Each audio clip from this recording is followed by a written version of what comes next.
We are talking about the abelian Higgs model. There is a vector field, a mu of x. We have found a way of giving this vector field a mass without breaking gauge invariance, which was our original purpose. And we have found out that out of the 4 real degrees of freedom described by these vector fields, only 3 can be considered as real physical degrees of freedom, and we have learned how to select the physical degrees of freedom. It is sufficient to require that the polarization vector,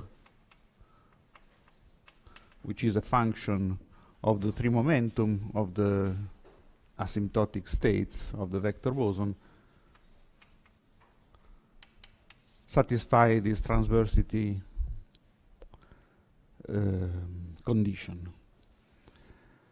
It is useful sometimes, especially when computing unpolarized amplitudes, unpolarized cross-sections, to have an expression for the sum over the 3 physical polarization, lambda equal 1, 2, 3, of epsilon mu lambda k epsilon mu lambda k. This can be computed, probably get a complex conjugate here. This is easy to compute. For example, one can observe that this is a rank 2 tensor, which is a function of only one 4 momentum, k, so this must be something like a g mu nu plus b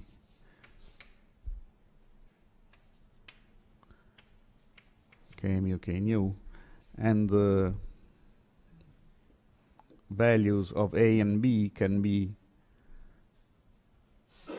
inferred from the transversity relation and from the normalization condition epsilon mu star equal to -1. Polarization vectors are space-like vectors. And what you get is, as you probably know, minus g mu nu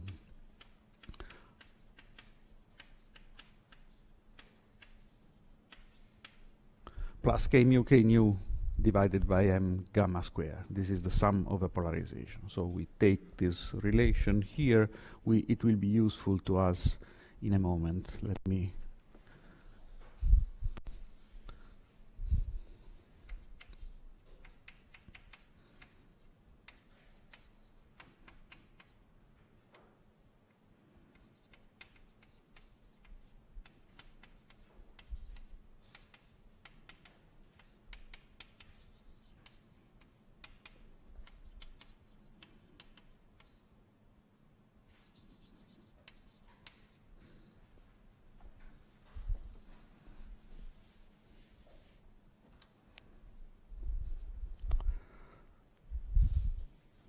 So we have learned how to get rid of the unphysical polarization state lambda equals 0 when it appears as an asymptotic state, as an initial or a final state in our physical amplitudes. This condition is enough to remove unphysical degrees of freedom from asymptotic states.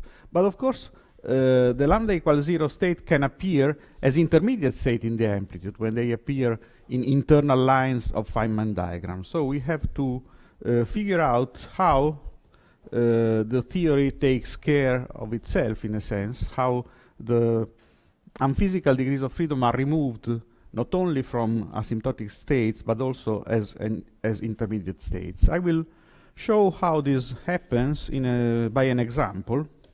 I will take a process as an example, and we will see that a cancellation takes place, which tells us how to formulate the theory in a unitary way, in a way that excludes unphysical degrees of freedom both from asymptotic state and from intermediate states. The process I take as an example is what I would call Higgs-Compton scattering. A Higgs boson plus a massive boson with momentum q and polarization epsilon, which collide to give the same state, hp prime plus gamma q prime epsilon prime. The amplitude, the invariant amplitude for this process can be computed at 3 levels from Feynman diagrams. It has the form of m mu epsilon prime complex conjugate nu, and I have to figure out which Feynman diagrams are relevant for this process. It is easy to write them down. If you look at the list of Feynman rules we have written down yesterday, you immediately recognize that there is a diagram like this. This is the incoming Higgs and the incoming photon. This is outgoing Higgs, outgoing photon. And this diagram here has a partner. You'll see in a moment what I mean by a partner. There is a similar diagram in which the internal line is replaced by a Goldstone boson.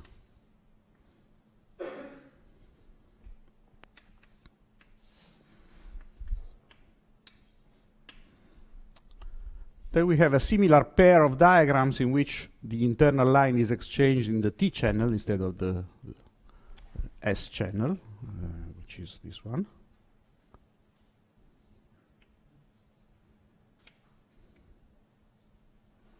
This is again P and Q, this is P prime and Q prime, and a similar diagram with the internal photon line replaced by an internal Goldstone line.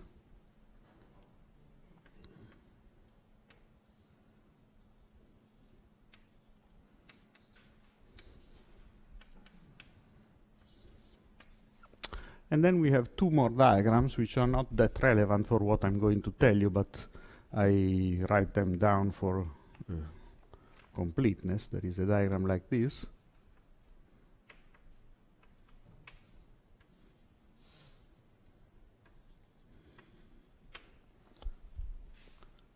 And a 4-line interaction vertex.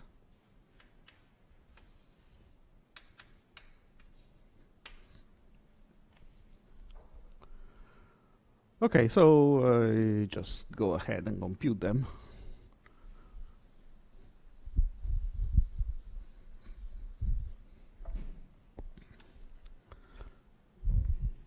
Let me call this diagram A and this diagram B. This I call A prime and this I call B prime. This I call C and this I call D.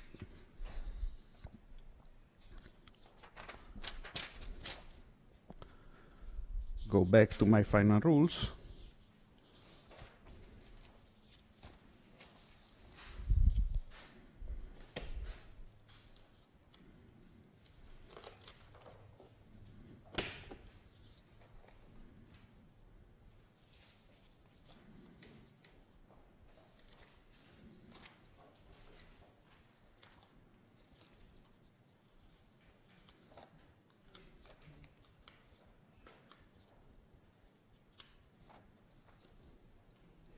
Provided I can find them there. Okay, so M mu A.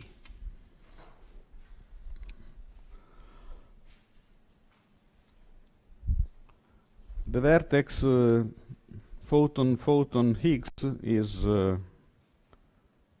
2e square v, so I have a factor of 2e square v to the second power, because there are two such vertices. Then I have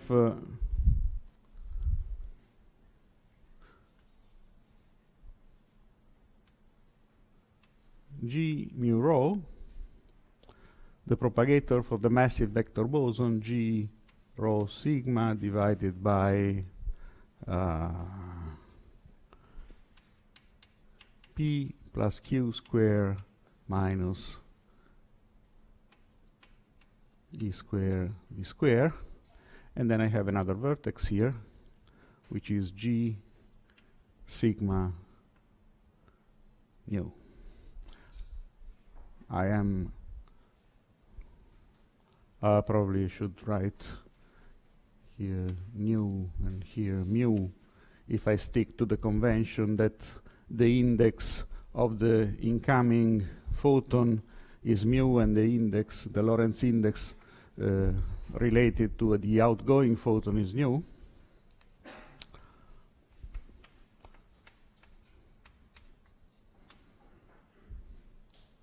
This is simply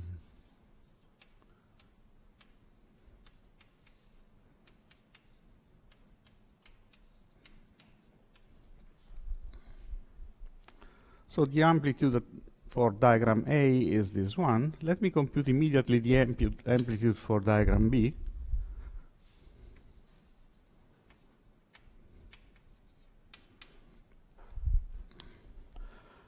The vertex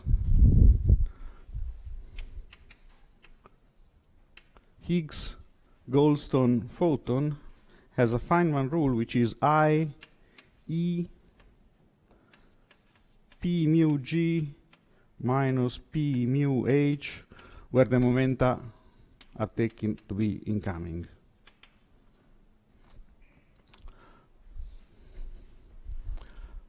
So this vertex here is I E. Pg is P plus Q and it is incoming, so it is P plus Q minus the momentum of the Higgs boson taken to be incoming, so is plus P with an index nu, which is the index of the outgoing photon. Then I have another vertex like this. Sorry? I'm missing a P prime in the bracket. That's true. Thank you very much. P prime. IE. Incoming momentum of G. So minus P minus Q minus incoming momentum of H, minus P. Okay? Index mu.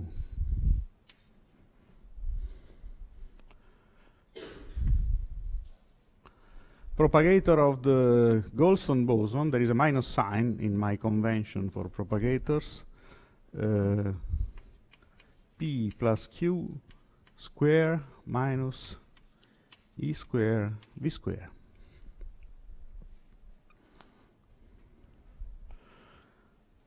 Pretty good.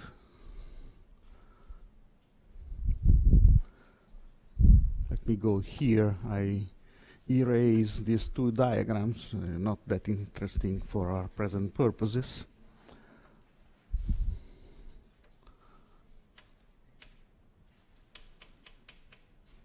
So let me take the sum of these two amplitudes, the amplitudes related to this pair of diagrams. I get a common factor of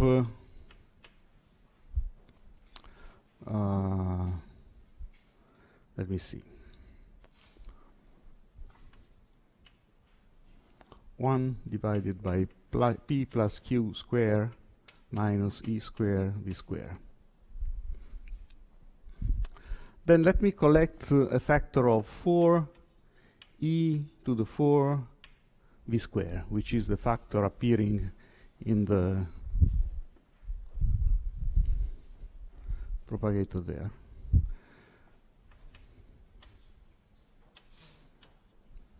Then I get G mu nu.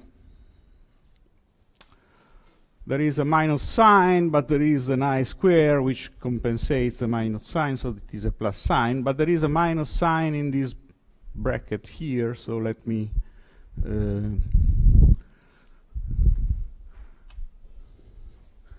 write minus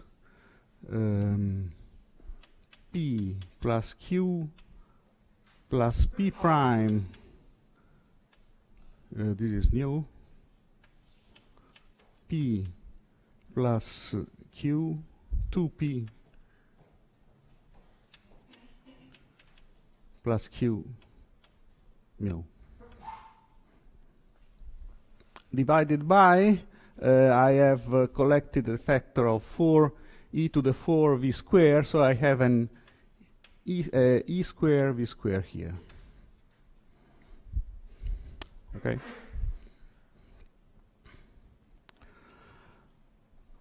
Now, p plus q plus p prime nu, I can write as p prime plus q prime plus p prime nu using the four momentum conservation. P plus q is equal to p prime plus q prime. And this I can write as 2p prime plus 2q prime index nu. I have a 2p prime, which is correct. I have only one q prime, but q prime nu is saturated with the polarization vector epsilon. This gives 0, so I can include an extra q prime without paying any price. So this is 2p plus q nu. Again, using for momentum conservation. And similarly, 2p plus q index mu can be written as 2p plus 2q index mu, which is 2p plus q mu. Again, using the fact that epsilon q is equal to epsilon prime, q prime is equal to 0 for physical states. So the sum of the two amplitudes, A and B,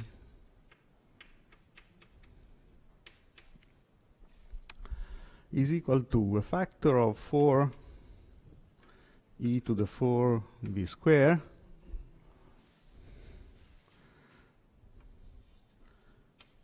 g mu nu minus p plus q. Sorry, there is a factor of 4 here because was not there.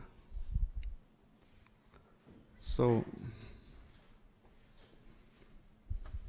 p plus q nu, p plus q mu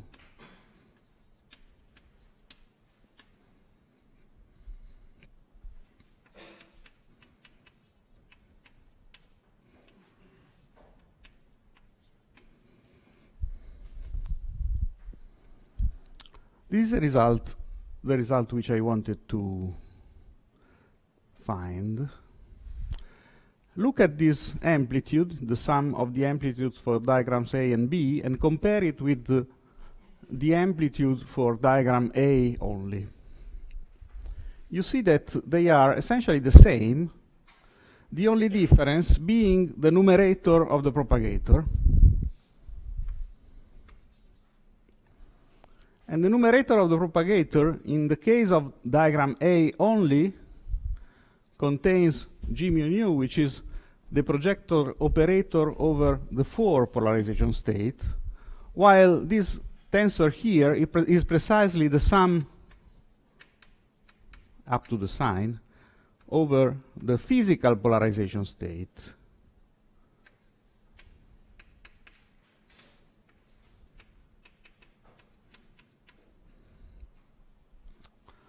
This tensor here, the tensor which appears in the numerator, is a projector over the physical polarization states. Is exactly this quantity here, up to the sign. Okay, so the net effect of summing the diagram with the exchange of a Goldstone boson to the analogous diagram with the exchange of a vector boson, the net effect is that of removing the unphysical degrees of freedom from internal propagation. This numerator here projects out the unphysical degrees of freedom. If you multiply this tensor, call it p mu nu, times p plus q mu, this gives 0. on shell.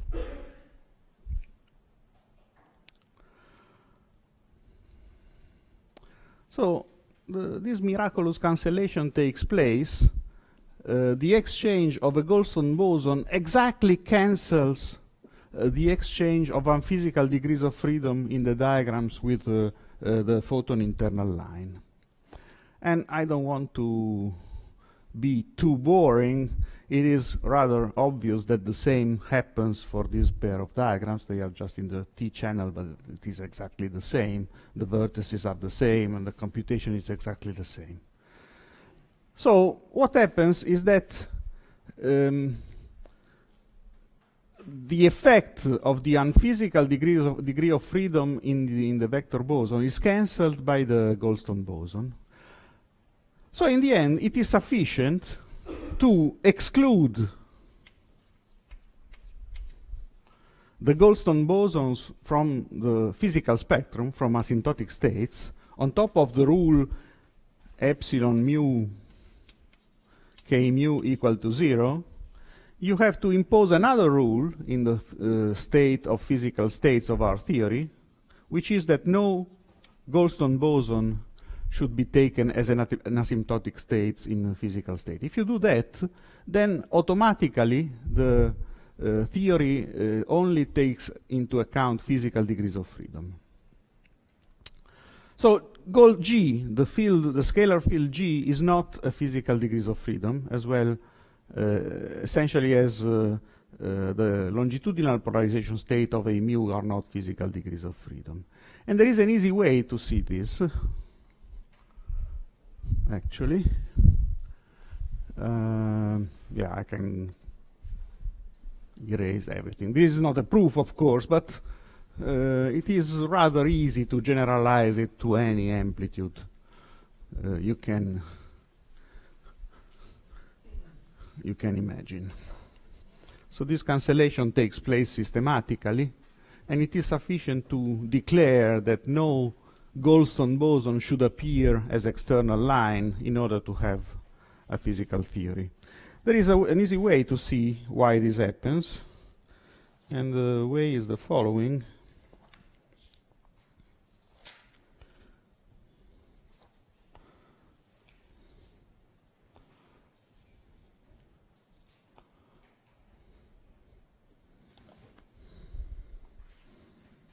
You remember that we have parameterized our field phi, scalar field phi, in terms of its real and imaginary parts. But you could have chosen a different parameterization, which is this one.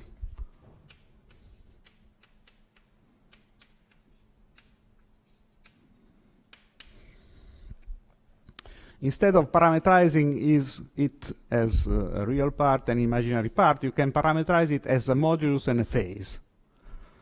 So you can write e to I e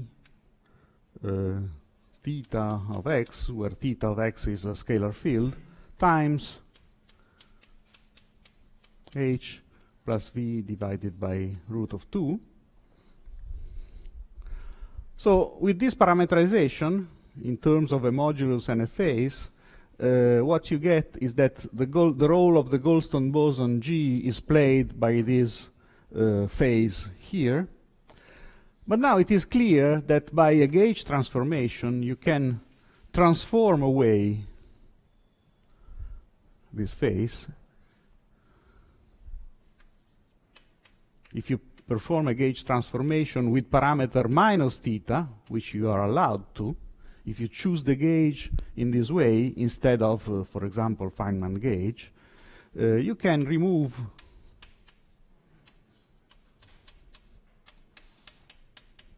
the theta degree of freedom from the game, and you are left with the Higgs field alone. Of course, if you do that, you have to transform also the vector field A mu into A prime mu equal to A mu minus d mu theta of x. And the Lagrangian you are left with is minus 1, 4 f mu nu, where now f mu nu is the field strength associated to A prime, obviously, plus a kinetic term for the scalar field H.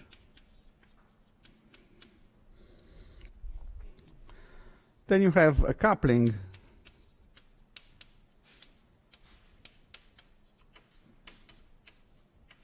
of the vector field A prime with the Higgs field, and this is the place where the mass term appears. And then you have the scalar potential, which is simply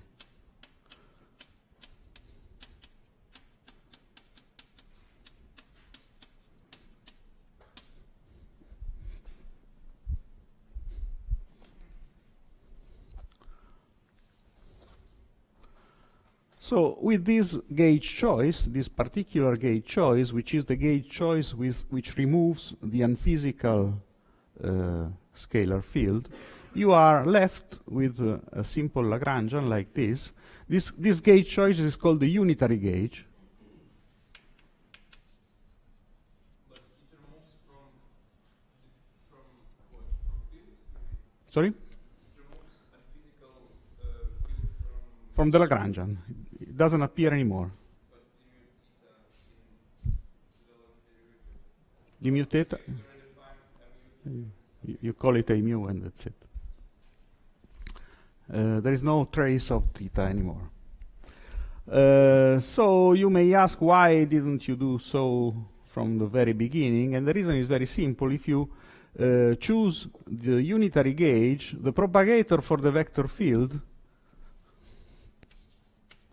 let me call it delta mu nu, turns out to be 1 divided by k square minus e square v square. This is what you expect, the pole corresponding to the square mass of the vector boson, times g mu nu minus k nu divided by e square v square. And this is precisely what we got when we computed the sum of diagrams A and B. So this is self-consistent, of course. The problem is that this propagator here does not have the correct large K behavior for power counting renormalizability. Power counting argument for renormalizability is based on the assumption that boson propagator behave as the as 1 over k square when k becomes large, while this because of this term here, this behaves as k to the 0 power. So this is not manifestly renormalizable. Of course, the theory is still renormalizable because it is obtained from a renormalizable theory by choosing a special gauge. So it must be renormalizable, but renormalizability is no longer evident, is no longer manifest. On the other hand, unitarity is manifest. There is no unphysical degree of freedom around. The bottom line is that for 3-level calculation, the unitary gauge is perfectly okay, but if you want to do loop calculations, it is better to use a renormalizable gauge so that renormalizability is manifest at any step of the calculation.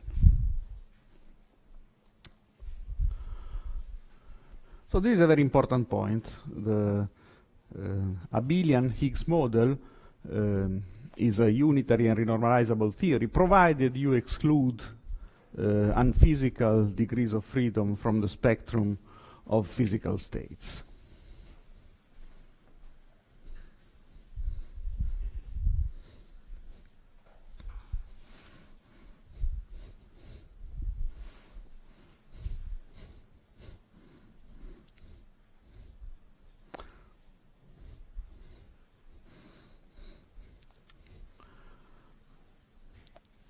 To summarize, what we have discovered is that it is possible to realize the gauge symmetry in such a way that masses for the vector bosons appear, But first of all, you have to plug scalar fields in the game.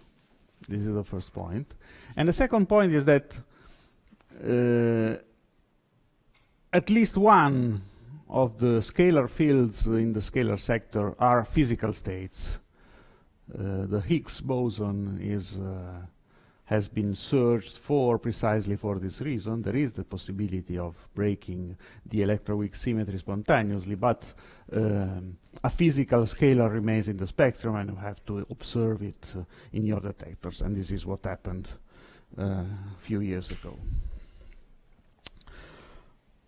Let me,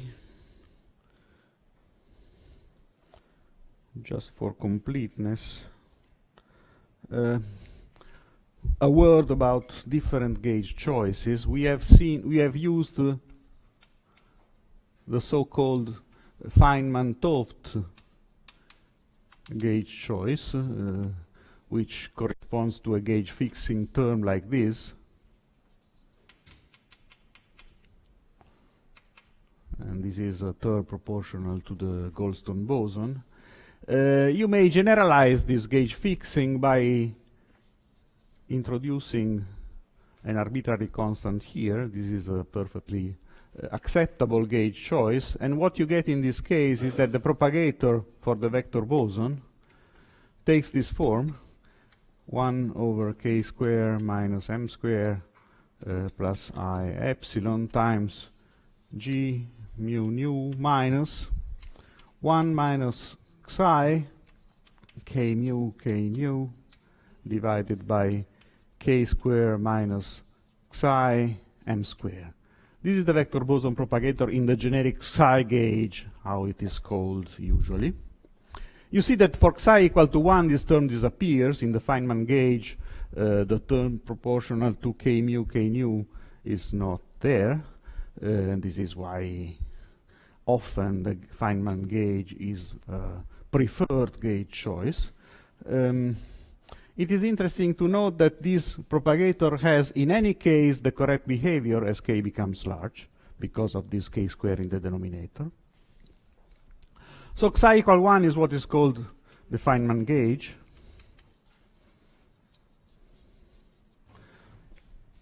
Psi equal 0 is also sometimes used, which is called a Landau gauge. And for psi equal 0, this bracket here becomes g mu nu minus k nu divided by k square, which has interesting properties. It is orthogonal to k mu for any value of k square. And the interesting fact is that you can send psi to infinity. If you send psi to infinity, you see what happens. This 1 becomes negligible, and this k square becomes negligible, and the bracket becomes g mu nu minus k nu divided by m square, and this is what we just called the unitary gauge.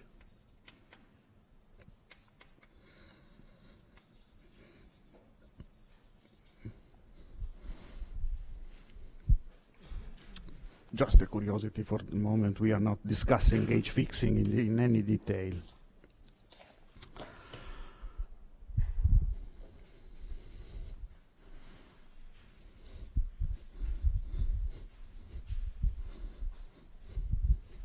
Gauge fixing is a difficult subject in gauge field theory. I'm happy I don't have to attack this problem in these lectures. So, what do we have to do now? We have to extend these ideas to the standard model. This is easy, relatively easy. We have to plug a scalar field in the Lagrangian of the standard model, and we have to choose for this scalar field a representation of the gauge group. And the representation must be chosen to be non-trivial, because if it transforms trivially under the gauge transformations, that no generator is broken. So we have to choose a non-trivial representation of SU2 cross U1. And the simplest choice for a non-trivial representation of SU2 cross U1 is a doublet is a complex scalar field which transforms as a representation of dimension 2 of SU2 left. Here left doesn't mean anything because it is a scalar particle, so there is no spin, with some value of the hypercharge, which we will fix in a moment. If we make this simple choice, the simplest possible choice, you have a scalar potential which is again completely determined by the requirements of gauge invariance, scalar invariance, renormalizability, and minimum in the origin, and the potential has essentially the same form as in the abelian Higgs case. Actually, I should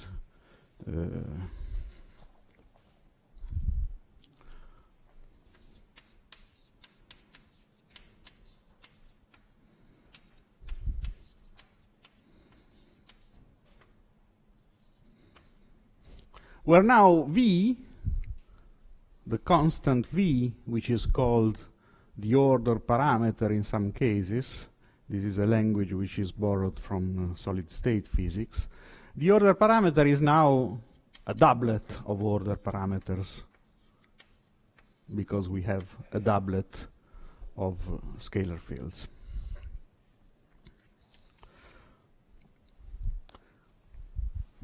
The scalar field transforms as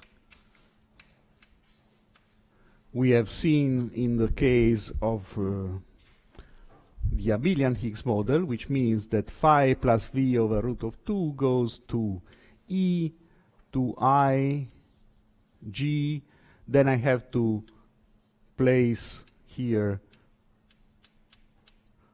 position-dependent parameters time the generators which are relevant, the generators of SU2 which are relevant for a doublet, which means the Pauli matrix is divided by 2. Then I have a factor corresponding to the hypercharge factor of the gauge group times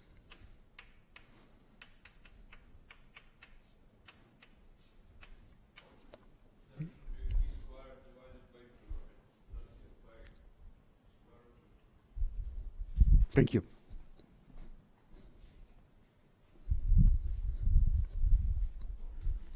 This is the transformation rule for the scalar doublet, the doublet of scalar fields I have inserted in the theory. Of course, I have an extra condition here. The extra condition is that I do want spontaneous breaking of the gauge symmetry in the weak sector, but I want the photon to remain massless. I don't want a mass for the photon. And in order not to have a mass for the photon, I have to require that the subgroup which corresponds to the electric charge, the electric U1 transformations, is realized a la Wigner-Weil. So I have to require that phi goes to E to I, E, Q, alpha. Phi, when the transformation here is corresponds to the U1, to electromagnetic U1.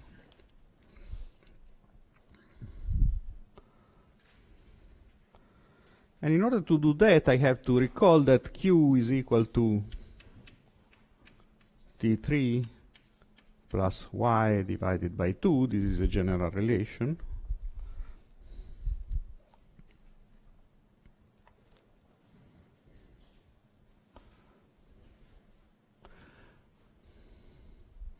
And if I require that phi, I can write this like this, U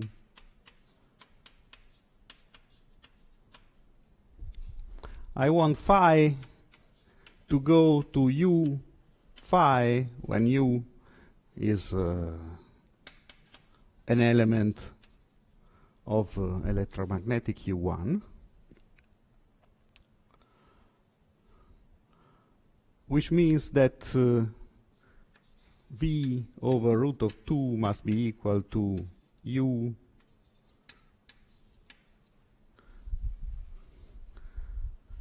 acting on v over root of 2, because these two terms must cancel in this relation. And this can be written as q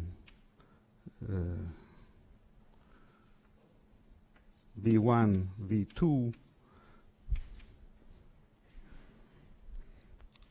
equal to v1 v2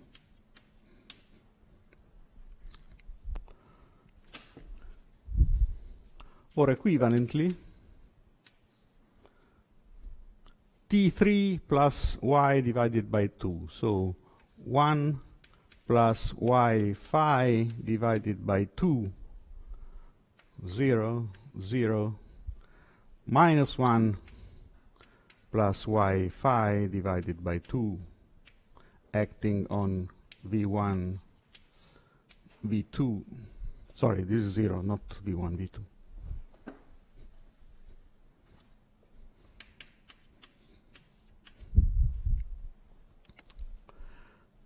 This must be equal to 0.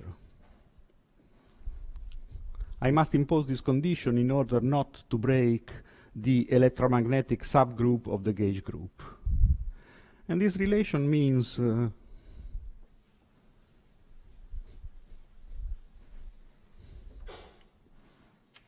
one plus y phi times v1 equal to 0, and 1 minus y phi v2 equal to 0, where of course I don't want both v1 and v2 to be 0, otherwise I have no spontaneous breaking of the gauge symmetry. So there are two possibilities. The first possibility is to have v1 equal to 0. If v1 is equal to 0, then this relationship, the first relation is obeyed for any value of y phi, but then v2 must be different from 0. So this gives you y phi equal plus 1. And the second possibility is to choose v2 to be 0. And in this case, obviously, v1 is different from 0. And this is only possible for y phi equal to minus 1. Yes?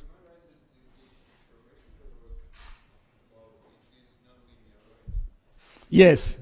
Sorry, this one? It is nonlinear.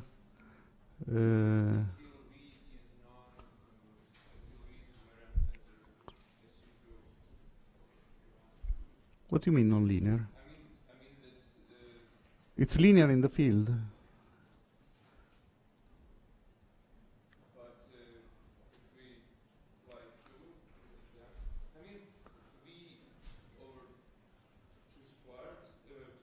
Root of 2? Yes. If we write like phi goes to some matrix multiplied by 5 plus some shift. Yes. It shifts. Non-linear in the sense that it shifts. Yes, it shifts. Okay. So we have these two possible choices for the value of the hypercharge. I will choose this one. Of course, you can do everything with the opposite sign of the hypercharge and nothing essentially changes. So I will have y phi equal to 1, which means that the electric charge of the two complex scalar fields in the doublet, Q is equal to T3 plus y phi divided by 2, and this is plus 1 for the upper component and 0 for the lower component. So this doublet can be written as a positively charged and a zero charge scalar field. The Higgs doublet in the standard model is a doublet of fields, the first one of which is positively charged and the second one of which is neutral.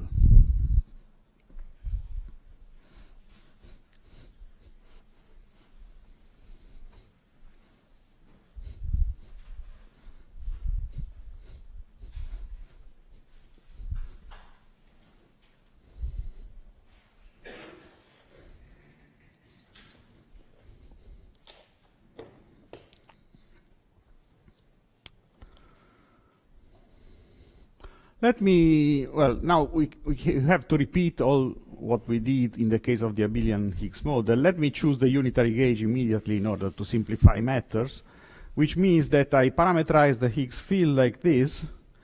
I take phi plus v over root of 2 equal to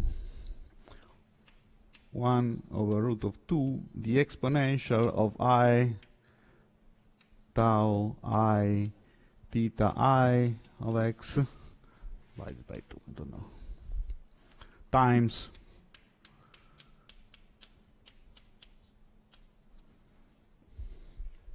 now this v, I have that v is a doublet v1 over and v2, but the first component is 0, so I write it like this. There is a slight abuse of notation because I'm using the same symbol for the doublet and for its non-zero component, but this is forgivable. Sorry,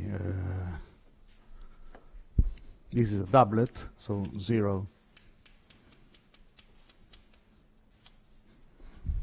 This is an allowed representation for a scalar field whose inhomogeneous term has only the second component, and I can now perform a gauge transformation which gauges away the fields, the three fields theta I, and I get 1 over root of 2, 0, h of x plus v.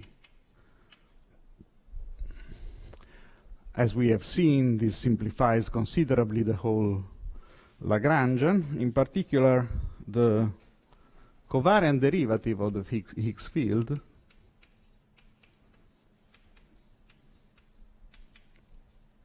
is defined as the ordinary derivative minus I g tau I divided by 2 w mu I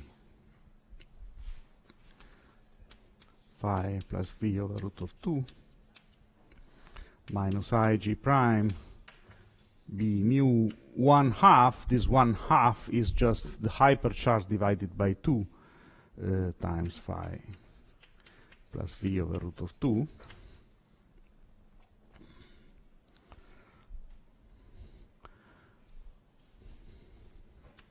And in the unitary gauge, this becomes particularly simple because there is a factor of 1 over root of 2. This doublet is 0 d mu h minus I g divided by 2. This is a 2 by 2 matrix, a linear combination of the Pauli matrices. I write w mu 3, w mu 1 minus I w mu 2, w mu 1 minus I plus I w mu 2 and minus w mu 3 times 0 h plus v minus I g prime divided by 2. This is a diagonal matrix, so this is simply b mu times 0 h plus v. This is the covariant derivative, and I have to take the modulo square of the covariant derivative.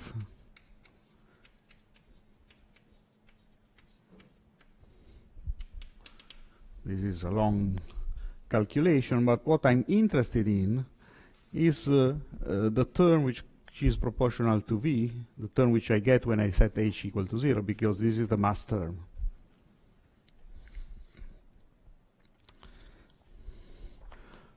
Probably let me make another step here. It is useful.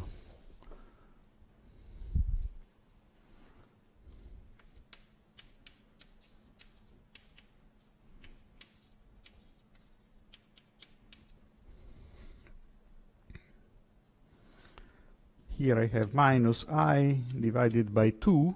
There is a factor of h plus v everywhere. I put it here. And then I have a doublet, and the doublet is has a first component which is G W mu 1 minus I W mu 2, and the second component is G prime B mu minus G W mu 3.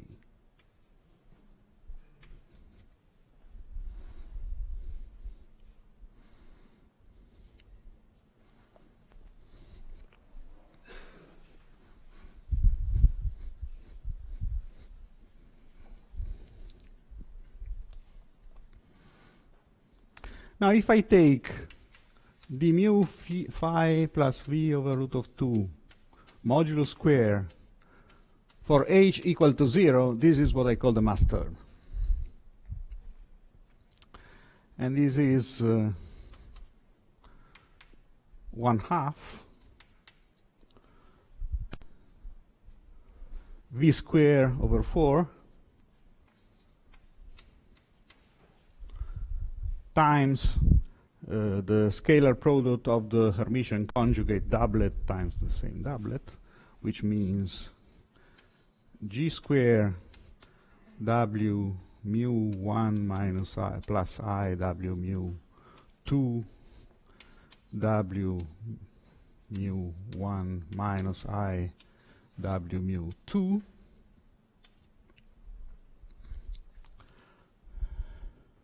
plus G prime B mu minus G W mu 3 squared.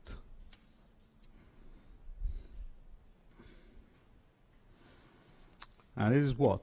This is V square over 4 times, here you recognize W plus and W minus apart from a factor of 2, so this is G square W plus mu W minus mu. And if you go back to your notes, you will realize that this is precisely the combination, the linear combination of B mu and W mu 3, which correspond to the Z boson. The way to see it is to remember that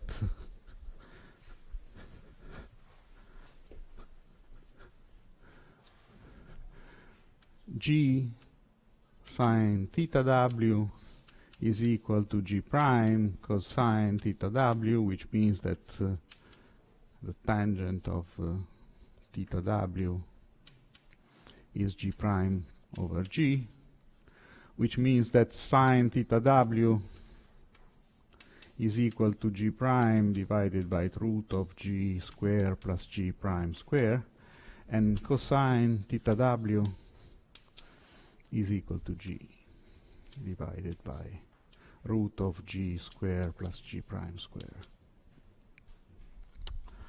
And sine minus sine theta W times B minus cosine theta W W mu 3 is exactly the zeta, the Z field. So here I have plus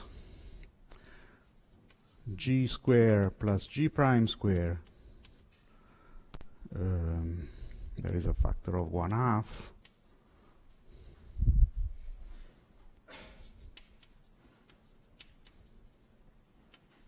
z mu. Very good. So what I get from here is that the mass of the W boson is equal to 1 over 4 G square V square, and the mass of the Z boson is 1/4 G square plus G prime square V square. We have no way of telling what G and G prime are until we have measured some neutral current process, but we have a way of saying what V is, what the numerical value of V is. This is easy to do. Actually, we already did it. Now we do it in a precise way. If I take the amplitude for the beta decay, the amplitude for the beta decay in the standard model is G over root of 2 U bar left, gamma mu d left, the W boson propagator, gamma mu divided by q square minus m square W times, sorry, there is an extra factor of 2 here, G divided by 2 root of 2 U E bar left gamma nu left. While in the Fermi theory, the same amplitude is given by minus the Fermi constant divided by root of 2 U bar gamma mu 1 minus gamma 5 d E bar gamma mu 1 minus gamma 5 nu. And if you compare these in the limit q squared goes to 0, q square is bounded from above by the mass difference between the proton and the neutron, so it is a very small number with respect to the mass of the W boson. What you get is that Gf over root of 2 is equal to G square divided by 8 mw square.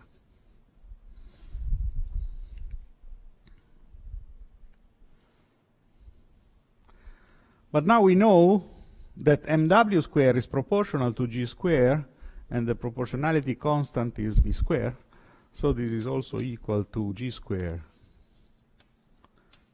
divided by 8, 1, 4, G square, V square, which is 1 over 2 V square. And since we can measure the Fermi constant, we can infer a value for V. And what you find, this was known much longer before the W boson was observed.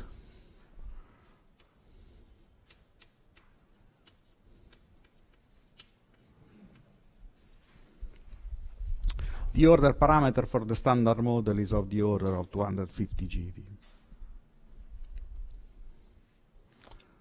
You need not knowing what G is in order to get this relation. This is interesting. While you need the values of G and G prime in order to know what theta W is, or vice versa.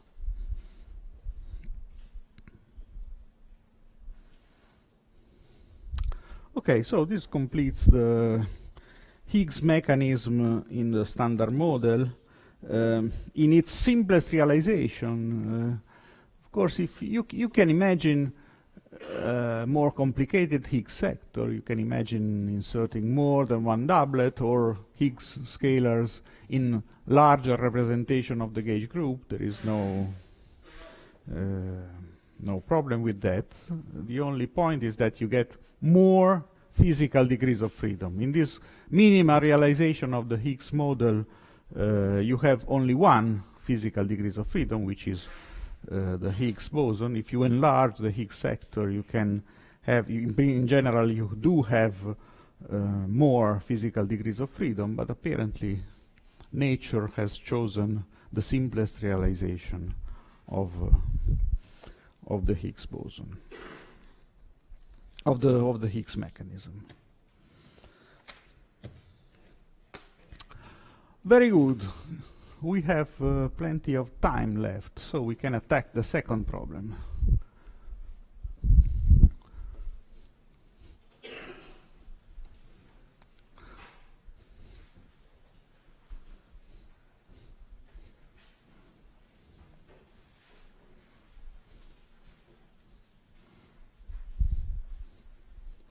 Sorry, let me comment about this fact. The fact that the gauge symmetry is spontaneously broken, this was an experimental fact even before the discovery of the Higgs boson. The fact that you observe the W and the Z with non-zero masses, which means that they do have longitudinal polarization state. They are not only transverse as the photon, they have 3 polarization states instead of 2. This is a signal of the breaking of gauge symmetry. A renormalizable theory of vectors can only be a gauge theory. So there was even before the discovery of the Higgs boson, there was no doubt that the gauge symmetry should be realized a la Nambu-Goldstone, or if you prefer, spontaneously broken. Discussion arises about how the mechanism of the spontaneous breaking of the gauge symmetry is realized, and you can figure out different ways of breaking spontaneously a symmetry. Here we have chosen what you need is a field which has an order parameter, right? And we need a scalar field. The scalar field can be a fundamental scalar field, as in the Higgs mechanism, but it can also be a composite field. For example, fermion condensates. You can figure out theories in which spontaneous breaking of the gauge symmetry is induced by the presence of fermions, where the operator psi bar psi takes a non-zero vacuum expectation value. These possibilities have been explored and are being currently explored, but what experiment seems to tell us is that a fundamental Higgs scalar field exists, and the realization of spontaneous symmetry breaking is realized in nature in the simplest possible way. Probably Riccardo doesn't agree with this. Okay, so let me attack our second problem in our list. The second problem in our list is the problem of fermion masses.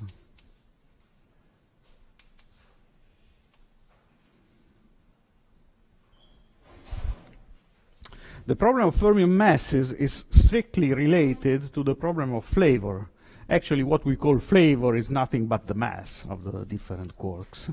And the problem with flavor is that flavor mixing is present in nature. We observe phenomena in which the flavor of the quarks changes in decays, for example. So we have to describe this complicated sector in a consistent way. We already saw something about that. I told you something about the Cabibbo angle and so on. Now I want to attack this problem in a more systematic way.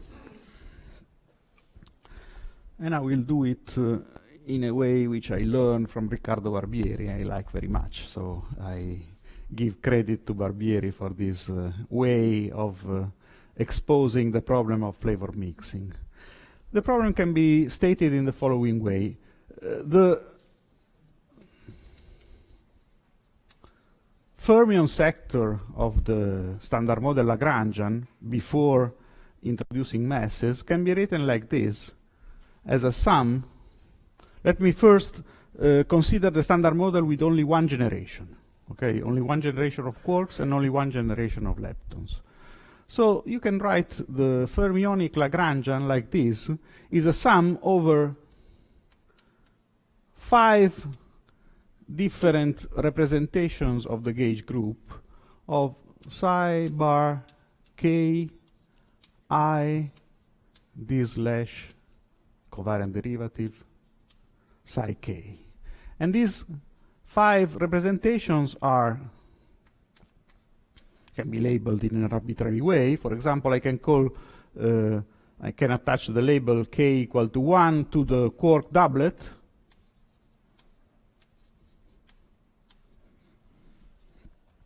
left-handed quark doublet, which has an hypercharge which I call y1, which is 2/3 minus 1/2. Then I can call k equal 1 the representation corresponding to the right-handed up quark.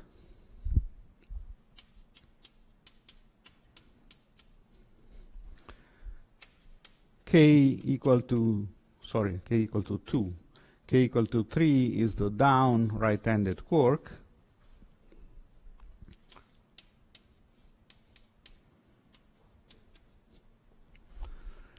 Then I have 2 representations which refer to leptons. K equal to 4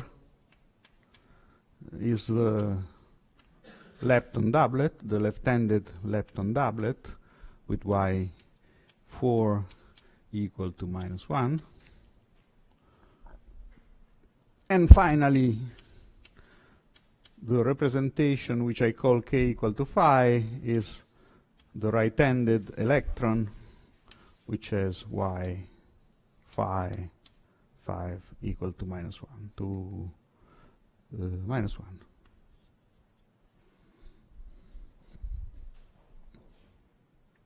This is -1 and this is -2. Sorry.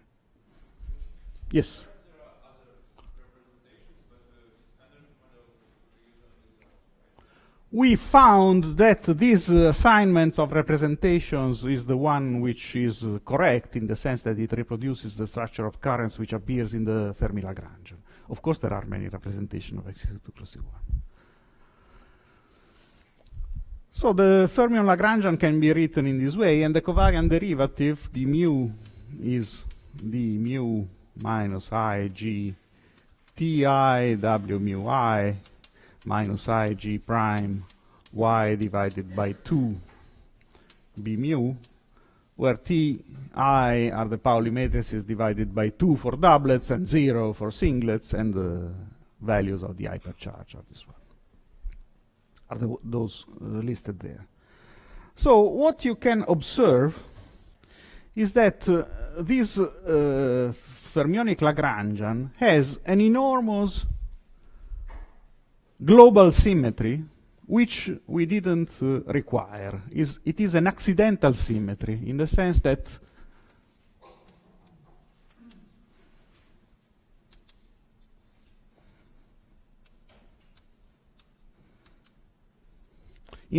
we have not imposed the symmetry I am going to explain to you. It just happens that the Lagrangian of the standard model possesses this large symmetry.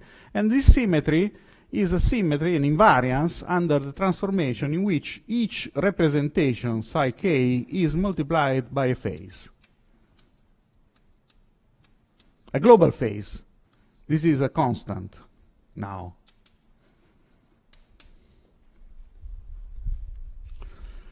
You will agree with me that if multiply psi k by a phase, then psi bar k is multiplied by the opposite phase, and the product makes 1, so this Lagrangian is invariant. And you can choose a different phase for each representation. This doesn't make any difference. So you have U1. U1 is the group of phase transformation to the 5th power symmetry, which nobody ordered. It's just there. Well, the question is, do we want this large symmetry or not? And the answer is yes and no. We want some of it, but we want to get rid of some other part of it. I can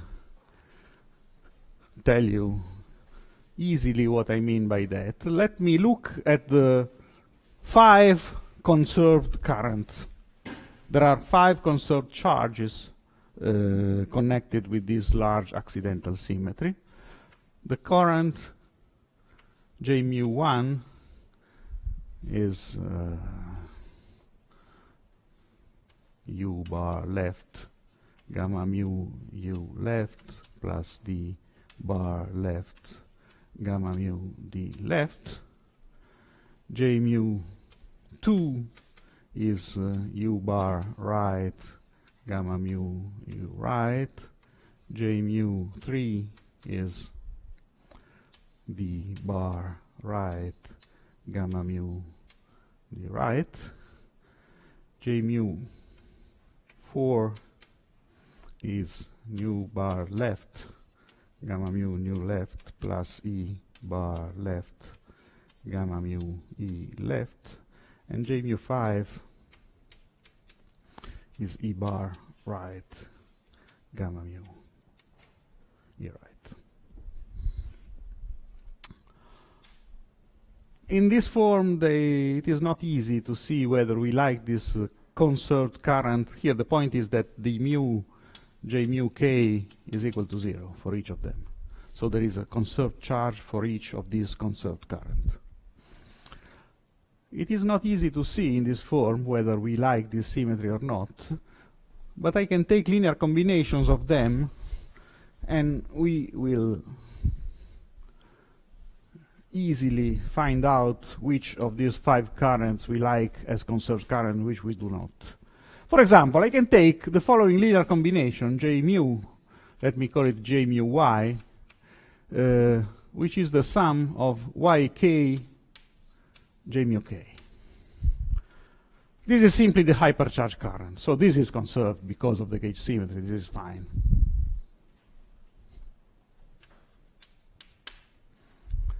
Then I can take the sum of J mu 1, 2, and 3. Actually, let me define it at with a factor of 1 over 3.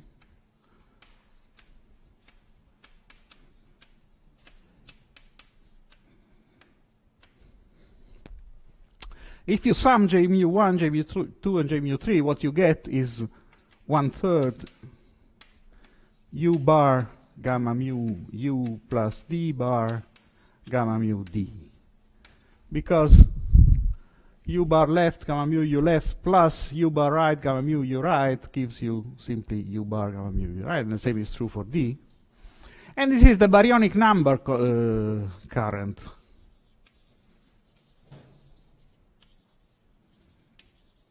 You remember that each quark carries a baryon number equal to 1/3 in order to make equal to 1 the baryon number of a proton, for example. And the baryon number is conserved in nature. It is an excellent symmetry of nature. So you see that baryon number conservation is given to us by the standard model as a bonus. We didn't require it, but apparently baryon number is conserved by accidental facts. So this is also okay. We do not object that baryon number is conserved. Actually, baryon number is not exactly conserved because of instanton effects and the axial current anomaly, but these are very small and irrelevant effects. So baryon number is fine. And the same is true for lepton number. I can form the lepton number current by simply summing J mu 4 and J mu 5. This is also okay.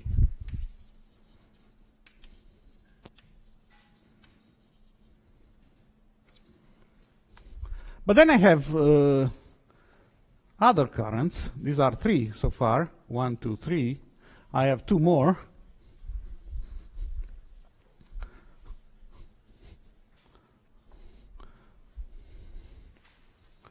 Let me call it an axial baryon number.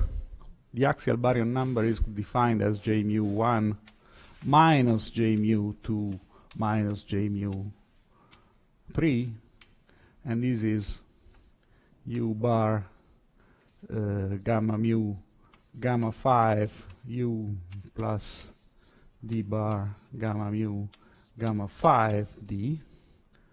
This is exactly the same as the baryon number current, except that there is a gamma 5 here. This is an axial vector current. And this is not a symmetry of nature. For example, this is the conservation of this symmetry is violated by the presence of masses. This is something like m up psi bar gamma 5 psi. So this is violated by the presence of masses. This we don't want. Probably there's a minus sign here, I don't know. And also the leptonic axial current, J mu 5 minus J mu 4, does not appear to be conserved in nature. It is violated again by the presence of non-zero masses for the leptons. So we have to find a way of breaking these extra symmetries explicitly. There is no problem in breaking a symmetry explicit as far as it is global symmetry. But we have to do it in a gauge invariant way, which is not straightforward. Before showing you how to break explicitly this accidental symmetry, let me extend the argument to the case in which there are more than one families of fermions and leptons. By the way, this is something I should have told you before. There must be as many quark families as lepton families. This is a theorem. The cancellation of the axial anomaly is necessary for the renormalizability of the theory, and it requires that the number of fermion and lepton families is the same. So if you have 3 families of quarks, you have to have 3 families of leptons, and so on. So if you have more than one family, say n, the fermion Lagrangian becomes a sum over families times the sum over representations of psi bar k, which carries now an index f, I d slash psi k index f, and you index f, and you can now not only multiply each representation field by a phase, but also mix the different families. There is no problem. You can send psi f for representation k to u f g psi k g. You cannot mix different representation, but you can mix different families, where U is a unitary matrix. So you have now accidental symmetry which is un to the 5th power, which is much larger symmetry. Un is the group of unitary matrices n by n, and actually you can write this as u1 to the 5th power times su n to the 5th power. But we have seen that this u1 to the 5th power is actually a u1 to the 4th power because of the hypercharge conservation.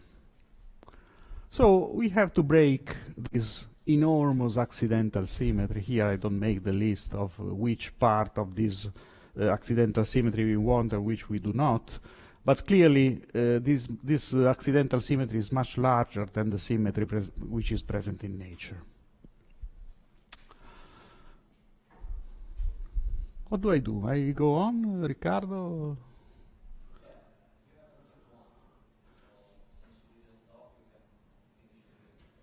Okay.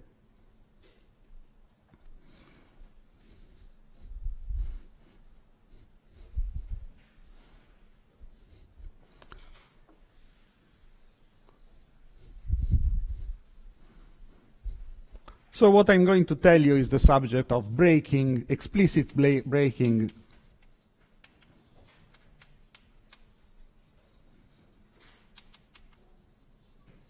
of accidental symmetries.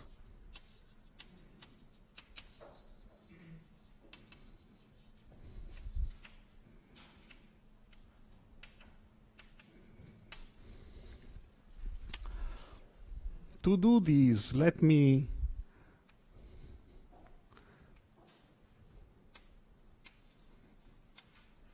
change slightly my notation.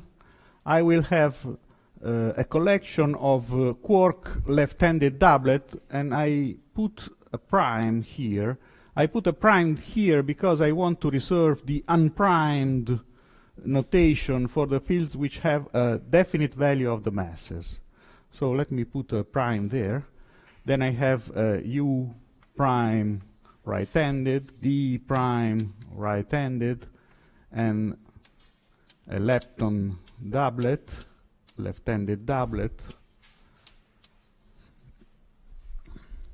Each generation of quarks and leptons has this content, and this can be replicated n times. I will understand the index f labeling the different families, otherwise the notation becomes too complicated, but you should keep in mind that each of these fields is actually a collection of n fields replicated for the different generators. The statement I'm going to make, and then I'm going to prove, is that there is a Yukawa interaction term which I can add to the standard model Lagrangian, which is renormalizable, gauge invariant, with respect to gauge symmetry, and perfectly okay. So I can put it in the Lagrangian. And this Yukawa term breaks the accidental symmetry explicitly. Yukawa, you know what it means. The standard way of labeling different interactions in field theory is that the Yukawa interaction is a fermion-fermion scalar interaction with no derivatives. This is what is usually called a Yukawa interaction. Yukawa interaction term I'm talking about is written like this. I write it down, then I comment it. There's a minus sign. Okay, minus sign is conventional. Minus. This I call Q prime, and this I call L prime. So minus Q bar prime.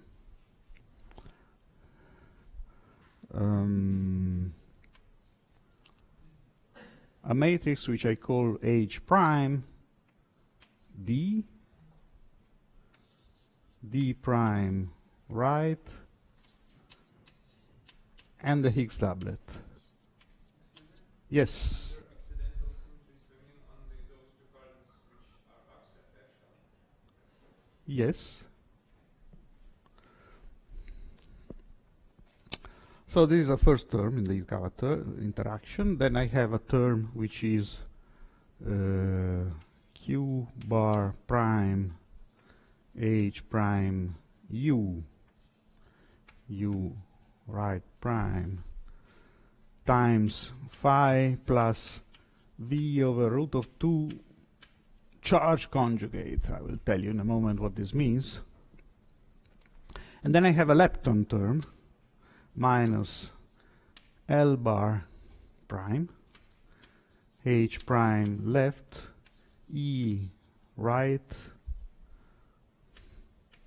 phi plus V over root of 2, plus the Hermitian conjugate of all this. So what do I mean by this complicated stuff? This object here, H prime D, is a matrix, a complex matrix of constants in generation space. So this is an n by n matrix.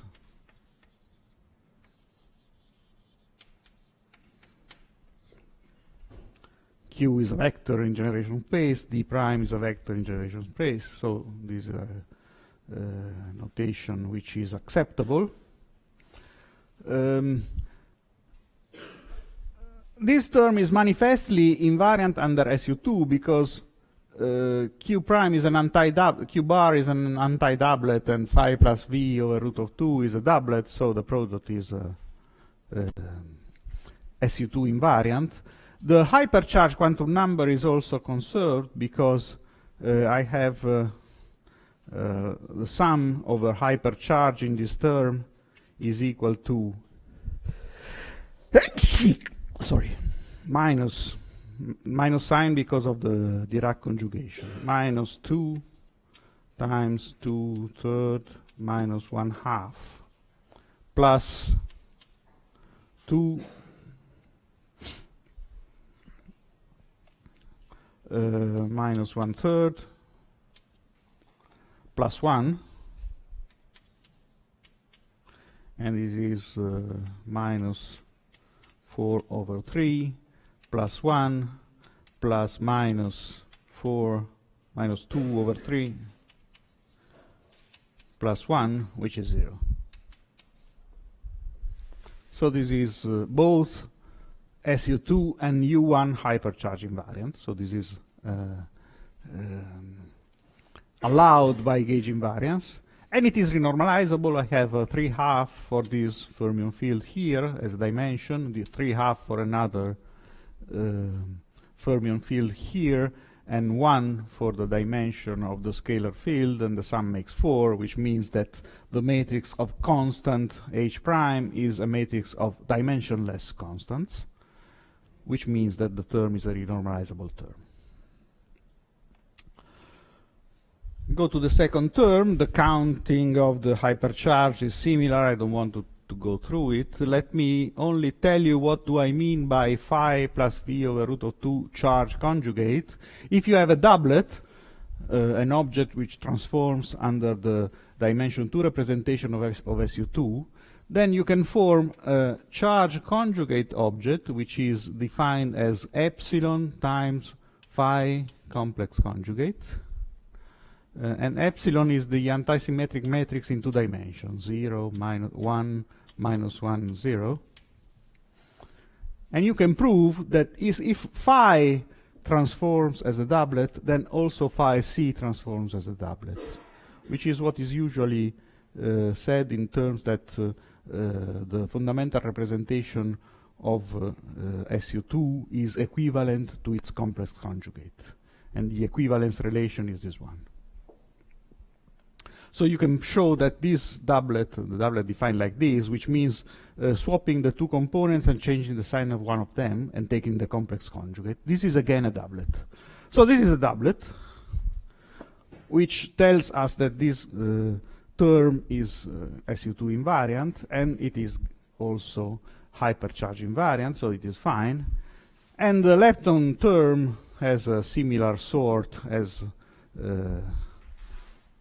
the first one, so it is also gauge invariant. So I can put this term in my Lagrangian density. I can in the sense that I am allowed to. I am allowed by renormalizability and gauge invariance. And it is clear that this term breaks most of the accidental symmetry, because now if I rotate, for example, the right-handed down quarks by a unitary matrix, and I rotate the left-handed doublet by a different unitary matrix, this term is no longer invariant. So most of the accidental symmetry is broken by these Yukawa interaction terms. I think I'll stop here, because our next task is to show that hidden in these Yukawa terms there are mass terms for the different quarks and charged leptons, and that the pattern of flavor mixing which arises from this Yukawa interaction is the correct one. So this will take us some time, so I can stop here and postpone this to the lecture of tomorrow. Thank you very much.